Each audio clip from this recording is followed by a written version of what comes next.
Hello my dear students, कैसे हैं आप लोग। उम्मीद कर रहे हैं कि आप जीपी का पहला 2 लेक्चर को आप देख चुके होंगे और चैप्टर में अप्रोच कर रहे होंगे। पहले एनसीईआरटी के सारे प्रॉब्लम्स को अप्रोच करना है। 9.3 चैप्टर है, उसमें जो क्वेश्चन आपसे बन पाएगा उसको पहले खुद से फिनिश करना है। तब तक मुझे लगता है कि 1 से 2 लेक्चर में हम लोग जीपी के सारे कॉन्सेप्ट को समझ जाएंगे, फिर हम लोग प्रॉब्लम पे भी आएंगे। जिससे अभी तक हम लोग जीपी में जान चुके हैं जीपी का nth टर्म, किसी भी टर्म को कैसे निकालेंगे। उसके बाद हमने बात किया sum of n terms of GP, यानी जीपी में किसी टर्म्स को कैसे ऐड करना है, एसएन की बात की थी। और उसके बाद मैंने नंबर्स ऑफ जीपी का बात किया था। आज का जो लेक्चर है हमारा, उसमें छोटा सा सेक्शन है जिसको हम लोग बोलते हैं प्रॉपर्टीज ऑफ जीपी। चलिए इसको पहले देख लेते हैं। टॉपिक है हमारा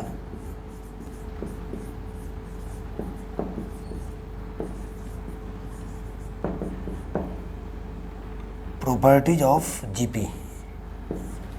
जीपी के कुछ रूल्स हैं, कुछ प्रॉपर्टी है। जैसे एपी में भी सेम सेक्शन था, मतलब कॉरेस्पॉन्डिंग लगभग सेम जा रहे हैं। एपी में भी हमने प्रॉपर्टीज़ का बात किया था, जीपी में भी हम लोग प्रॉपर्टीज़ का बात कर रहे हैं। तो यहाँ से रिलेटेड भी एनसीईआरटी के अंदर भी कुछ प्रॉब्लम्स है, बट ऑब्जेक्टिव सेक्शन में ये बहुत काम आता है। अब जैसे अगर हम लोग बात करें प्रॉपर्टीज ऑफ जीपी में, सबसे पहला प्रॉपर्टीज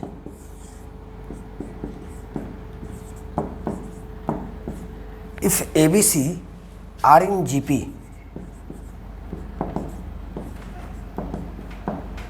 अगर ABC जीपी में है तो क्या होगा, क्या कंडीशंस बनेगा, वो हम लोग जानेंगे अभी। अगर ABC जीपी में है तो आपको पता होना चाहिए कोई भी नंबर्स जीपी में तब होता है जब इसके दो टर्म का, 2 लगातार टर्म्स के बीच का रेशियो सेम होता है। 2 कंजिक्यूटिव टर्म्स के बीच का रेशियो सेम होता है। यानी B और A का रेशियो मीन्स B/A, C और B का रेशियो मीन्स C/B, ये आपस में इक्वल होगा। और जब यहाँ से आप कैलकुलेट करेंगे तो ये आ जाएगा B² equals to AC। B² equals to AC। इस बात को ध्यान रखना, ये बहुत बड़ा कंडीशन बनता है जब आगे आप ऑब्जेक्टिव्स करेंगे तब जा करके, कि अगर ABC जीपी में है तो आप लिख सकते हैं B² इक्वल्स टू AC। अगर ABC जीपी में है तो आप लिख सकते हैं B² इक्वल्स टू AC, यानी middle term equals to first into third. Middle terms equals to first into third, ये ध्यान में रखना है। यानी अगर आप इस तरीके से आएंगे, अगर इसी का रिवर्स कभी ज़रूरत पड़ेगा, कैसे ज़रूरत पड़ता है ये देख लो। कभी अगर आपके सामने ऐसे दिख जाए y² इक्वल्स टू XZ, कभी ऐसे आपको दिख जाए कि y² इक्वल्स टू XZ है, तो समझो कि ये फॉर्मेट सेम चीज़ यहाँ पे दिख रहा होगा। तो y का मतलब यहाँ पर जैसे b का मैं बात करूँ तो b इसके मिडिल में है, यहाँ पे y का स्क्वायर है तो y भी मिडिल में आएगा। यानी आप इसको देखने के बाद ऐसा लिख सकते हैं कि XYZ आर इन जीपी है। ये हमारा पहला प्रॉपर्टी, इसको अच्छे से ध्यान में रखना है। ये भी हम लोग कुछ क्वेश्चन में अभी हम लोग यूज़ भी करेंगे। सेकंड प्रॉपर्टी है हमारा, सेकंड प्रॉपर्टी है अगर ABC, इफ़ ABC, चलो मैं D तक ले लेता हूँ, आर इन जीपी। मान लो ये 4 टर्म है जीपी का ABCD, तो आप ऐसा कर सकते हैं A यहाँ पे फर्स्ट टर्म है, मतलब A को A ही छोड़ दो। B यहाँ पे सेकंड टर्म है, आप B को चाहे तो लिख सकते हैं AR। C यहाँ पे थर्ड टर्म है तो आप इसको AR² लिख सकते हैं। और D यहाँ पे फोर्थ टर्म है तो इसको आप AR³ लिख सकते हैं। मतलब जब अगर 4 टर्म है आपके पास ABCD, तो जो उसको आप चाहें तो जीपी में होने के बाद ये चारों को A और R में कन्वर्ट कर सकते हैं। First term A, second AR, third AR², fourth AR³। इससे क्या हो गया, तो ABCD चारों का चारों वेरिएबल A और R में चेंज कर गया। ये ज़रूरत पड़ेगा, अभी हम लोग प्रॉब्लम भी करेंगे। उसी तरीके से तीसरा प्रॉपर्टी है third, if ABC are in GP,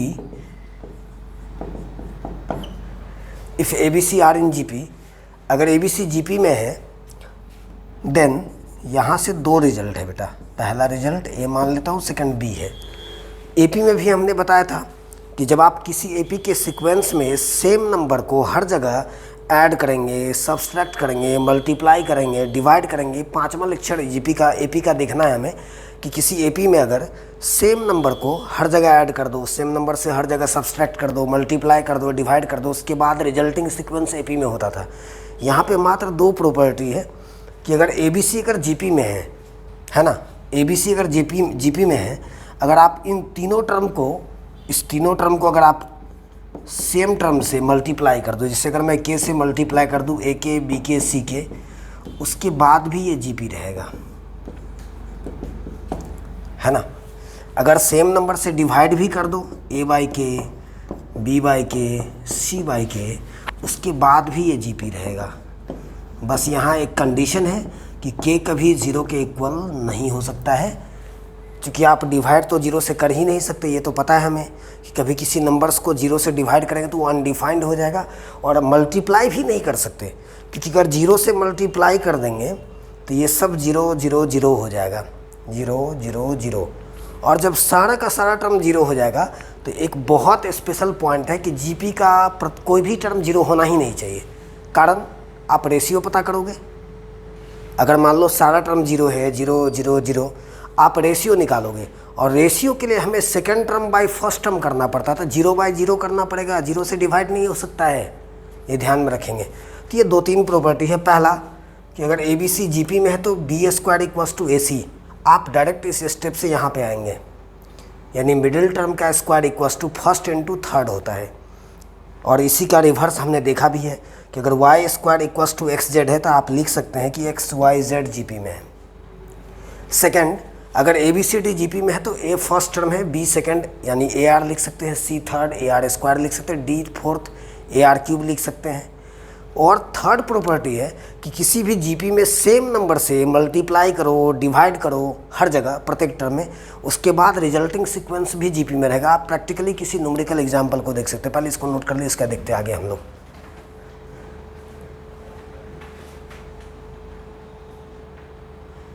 चलो हम लोग आते हैं फोर्थ प्रॉपर्टी पे। फोर्थ प्रॉपर्टी है जो लास्ट भी है, अंतिम प्रॉपर्टी है। हालांकि इसमें लॉगरिथम का ज़रूरत है, और मुझे पता है आप जब ऐप को ओपन करेंगे अपने एज मैथमेटिक्स के ऐप को, तो वहाँ पे लॉगरिथम का 2 लेक्चर है जो आप सारे बच्चे आराम से देख सकते हैं, फ्री है वो। जब आप ओपन करेंगे तभी आपको दी जाएगा, तो आप लॉगरिथम के लेक्चर को ज़रूर देख लीजिए, क्योंकि अभी जो हम लोग एक प्रॉपर्टी देखने वाले हैं उसमें लॉग का रिक्वायरमेंट पड़ेगा। फोर्थ प्रॉपर्टी हमारा ऐसे है,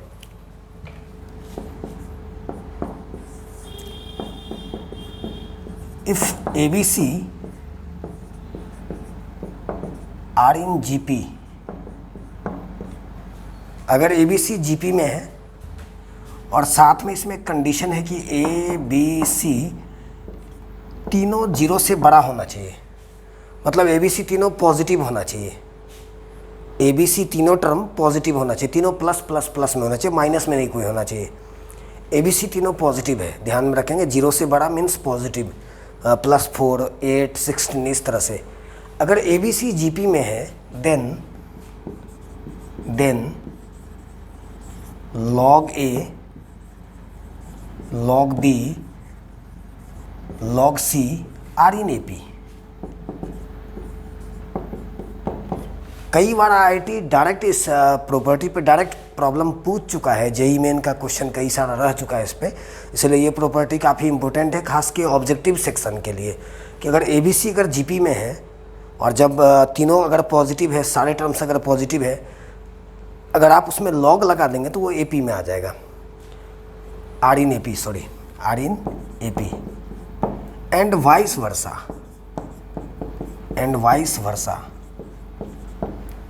वाइस वर्सा का मतलब उल्टा पुल्टा। मीन्स अगर ABC GP में है तो लॉग लगाने के बाद AP हो जाएगा, अगर ABC AP में है तो लॉग लगाने के बाद GP हो जाएगा। वाइस वर्सा का मतलब अपोजिट भी है ना। ये रिजल्ट इसको मैं अभी जस्ट प्रूव भी करूँगा, आपके सामने है कि अगर ABC GP में है तो log A, log B, log C AP में हो जाएगा। कैसे, ये जान भी लेते हैं। हालांकि जब आप के सिन्हा का चैप्टर करेंगे, आई थिंक 18.3 होगा, वहाँ आप देखेंगे 18.3 में ऑलरेडी ये क्वेश्चन आपको मिल जाएगा, मतलब ये प्रॉब्लम भी एक तरीके से क्वेश्चन में वहाँ पर पूछ दिया है। कैसे हुआ ये जानिए। चलो पहले देखो, इसको देखो, ABC गिवन है कि GP है, गिवन है ABC आर इन GP, अब हमें पता है कि अगर ए बी सी अगर जीपी में होगा तो हम लोग लिख सकते हैं b square equals to A c, b square equals to A c. अभी जस्ट डिस्कस किया, सबसे पहला प्रॉपर्टी था कि अगर A B C ji P में है तो बी स्क्वायर इक्वल्स टू ए सी लिख सकते हैं, लिख दिया। अब ऐसा करो दोनों तरफ लॉग लगा दो, क्योंकि लॉग ए लॉग बी लॉग सी का बात करना है, तो दोनों तरफ लॉग लगा देंगे। तो ये हो जाएगा log b square equals to log a c, log b square equals to log a c. तो थोड़ा सा लॉग वाला लेक्चर 1 और लेक्चर 2 देख लेना है। तो ये सब रूल्स, ये सब फार्मूला उसके अंदर है, उसका भी नोट्स बना लेना है। वो एक ऐसा टॉपिक है जो आपको 11वीं 12वीं हर जगह ज़रूरत पड़ेगा। इवन जब क्लासेस ओपन हो जाएगा, ऑफलाइन हो जाएगा, तो ऑलरेडी हम लोग उसको ज़रूर एक बार देखने वाले हैं। Log b square equals to log a c. अब यहाँ से एक स्टेप आगे चलेंगे हम लोग। मुझे पता है ये बी स्क्वायर है तो ये 2 पीछे आ जाएगा। बी स्क्वायर है log A to the power K, तो के इसके मल्टीप्लिकेशन में आ जाता है। वहाँ पे लॉगरिथम का फॉर्मूला है, हालांकि एपी में भी एक क्वेश्चन मैंने किया है। तो ये 2 इसके पीछे आ जाएगा, तो ये हो जाएगा 2 log B equals to log a into c है, तो इसको आप लिख सकते हैं लॉग ए प्लस लॉग सी। ये भी एक लॉग का रिजल्ट है, लॉग ए प्लस लॉग सी।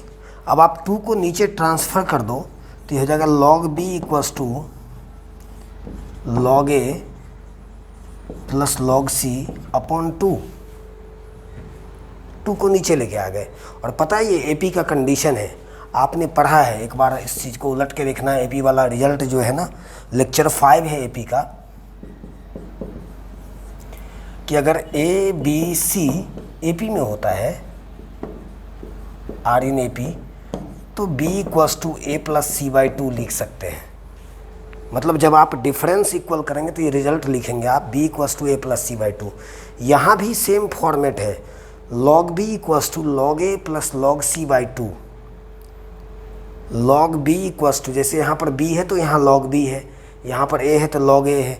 यानी यहाँ से आप ऐसे लिख सकते हैं log a log b log c are in AP।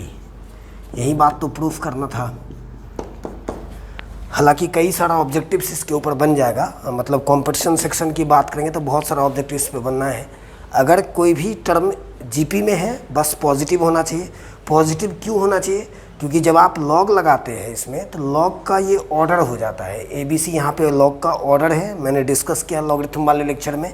और मुझे पता है कि लॉग का जो ऑर्डर होगा वो कभी निगेटिव नहीं हो सकता है, इसलिए ABC पॉजिटिव होना ज़रूरी है। बहुत बड़ा कंडीशन है, ध्यान में रखना है। चलिए पहले इसको भी कंप्लीट कर लीजिए। अब अभी जस्ट हमने प्रॉपर्टी देखा है। आज के लेक्चर में हम लोग इसी टॉपिक को देखने वाले हैं, जीपी का प्रॉपर्टीज। कुछ रिजल्ट था, 2 3 4 छोटे छोटे रिजल्ट, उसका पहले नोट्स अच्छे से बनाना है। अभी हमने एक क्वेश्चन भी किया था 4th प्रॉपर्टी से रिलेटेड। सामने एक प्रॉब्लम है, ये NCERT का 25 नंबर क्वेश्चन है।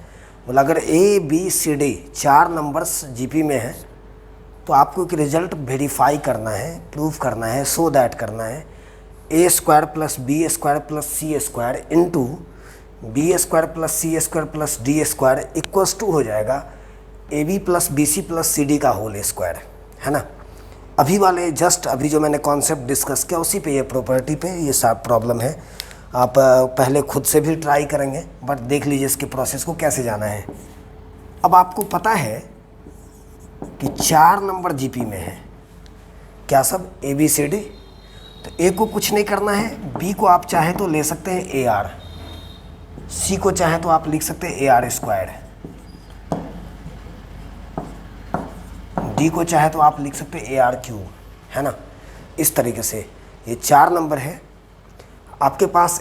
ABCD है 4 नंबर्स, फर्स्ट टर्म A है, सेकंड AR है, थर्ड AR स्क्वायर है, फोर्थ AR क्यूब है। मतलब ABCD को हमने ऐसे अरेंज कर दिया। अब क्या करना है, इसके LHS को ब्रेक करना है। तो चलिए LHS देख लेते हैं। LHS क्या है, A square plus B square plus C square, B square plus C square plus D square. अब आपको पता है A को तो A ही छोड़ेंगे क्योंकि ऑलरेडी A का वैल्यू A ही रखा है हमने। B को हमने कितना लिया है AR, तो बताओ तो B का स्क्वायर कितना हो जाएगा A square R square, C का स्क्वायर हो जाएगा A स्क्वायर R4, जब आप इसका स्क्वायर करेंगे तो स्क्वायर का स्क्वायर होगा तो आर टू दी पावर 4 हो जाएगा। फिर यहाँ पे बी स्क्वायर है means A square R square है, सी स्क्वायर है मीन्स ए स्क्वायर R4 और डी स्क्वायर है means A square are to the power 6। इस तरीके से अब इसमें एक काम हम लोग करेंगे, इसमें जो मैक्सिमम कॉमन आ सकता है, चूँकि हम लोग ये भी एक तरीका होगा कि LHS को भी तोड़ेंगे RHS को भी तोड़ेंगे, दोनों को कॉमन कर देंगे, दोनों इक्वल कर देंगे। एक तरीका ये होगा कि इसको तोड़ते तोड़ते RHS तक पहुँचेंगे, इसको कैलकुलेट करके ही हम लोग RHS तक चले आ जाएंगे। तो इसमें कॉमन कितना है, ए स्क्वायर। इसमें कॉमन कितना है, ए स्क्वायर आर स्क्वायर। अब आपको करना क्या है, 1 plus R square plus R4, 1 plus R square plus R4, ये दोनों सेम है, दोनों मल्टीप्लिकेशन में, तो इसका होल स्क्वायर हो जाएगा और ये हो जाएगा a to the power 4 into r square. A square को ए स्क्वायर से मल्टीप्लाई करेंगे, ए टू दी पावर 4 हो जाएगा और ये आर स्क्वायर है। बाकी ये हो जाएगा 1 plus R square plus R to the power 4। अब इसको मल्टीप्लाई कर दो, सॉरी होल स्क्वायर है, होल स्क्वायर है, चूँकि ये 2 बार है तो होल स्क्वायर हो जाएगा। अब एक स्टेप हम लोग ऐसे तोड़ेंगे, यहाँ से आप ए स्क्वायर आर स्क्वायर और यहाँ 1 plus R square plus R4 का होल स्क्वायर है। क्या मैं इसको चाहूँ तो ऐसा लिख सकता हूँ, ए स्क्वायर इंटू आर का होल स्क्वायर है, ये 1 plus R square plus R4 का होल स्क्वायर है। आप A4 को ए स्क्वायर का स्क्वायर कर सकते हैं, आर स्क्वायर को आर का होल स्क्वायर कर सकते हैं। तो इसको मैंने भी इसको भी होल स्क्वायर में डाल दिया, ताकि दोनों का पावर अगर सेम हो जाएगा तो दोनों को साथ में ला सकते हैं, दोनों को कॉमन में ला सकते हैं। यानी ऐसे समझिए, अब ये भी स्क्वायर में ये भी स्क्वायर में, तो दोनों को साथ में लेके आ गए।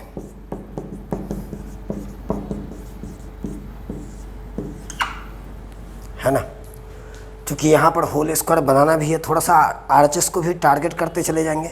अब चलिए इसको मल्टीप्लाई कर दीजिए, तो ये हो जाएगा कितना, a square r cube a square are to the power 5, है ना। इस स्टेप तक है, यहाँ तक कहीं कोई प्रॉब्लम नहीं है। पहले LHS में सबका वैल्यू पुट कर दिए, कॉमन ले लिए, उसके बाद जो जो मल्टीप्लिकेशन करना था कर दिया, फिर इस पर भी स्क्वायर कर दिया, इस पर भी स्क्वायर है, दोनों का स्क्वायर साथ में लेके आ गए, मल्टीप्लाई कर दिए। अब यहाँ से सोचिए कि हम लोग RHS हम लोग दोनों को नहीं तोड़ने वाले, हम लोग इसी को तोड़ के RHS तक पहुँचेंगे। तो RHS में क्या लेना है, AB।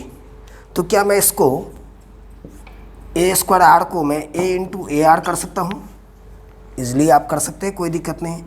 आप बोलोगे ऐसा क्यों, ए इंटू ए स्क्वायर, आर तो यहाँ पे है ही, क्योंकि यहाँ पे AB लाना है और मुझे पता है ये A हो गया और AR को हमने B लिया है, मतलब B का वैल्यू ही AR हमने लिया है। उसी तरीके से क्या मैं ए स्क्वायर आर क्यूब को AR इंटू AR स्क्वायर कर सकता हूँ, तो ए इंटू ए स्क्वायर हो गया, आर और आर स्क्वायर आर क्यूब हो गया। और इसको C इंटू डी बनाना है, तो C का वैल्यू कितना है बेटा, AR square into AR cube, है ना। और जब आप इसको मल्टीप्लाई करोगे ना तो ये सेम चीज़ आ जाएगा, ए इंटू ए स्क्वायर हो गया, are square r cube R5 हो गया। अब मुझे पता है ये AB हो गया, ये B इंटू सी हो गया, ये C इंटू डी हो गया। इस तरीके से RHS तक चले आना था। और बाकी आसान तरीका आपको पता है, LHS को भी तोड़ेंगे, RHS को भी तोड़ेंगे, दोनों को ब्रेक करेंगे तब भी हम लोग जा सकते हैं। वैसे ये भी एक मेथड है।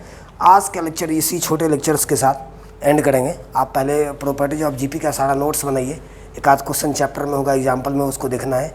एक और लेक्चर में हम लोग GP के पहले कॉन्सेप्ट को फिनिश करेंगे, फिर क्वेश्चन को देखने वाले हैं। Thank you.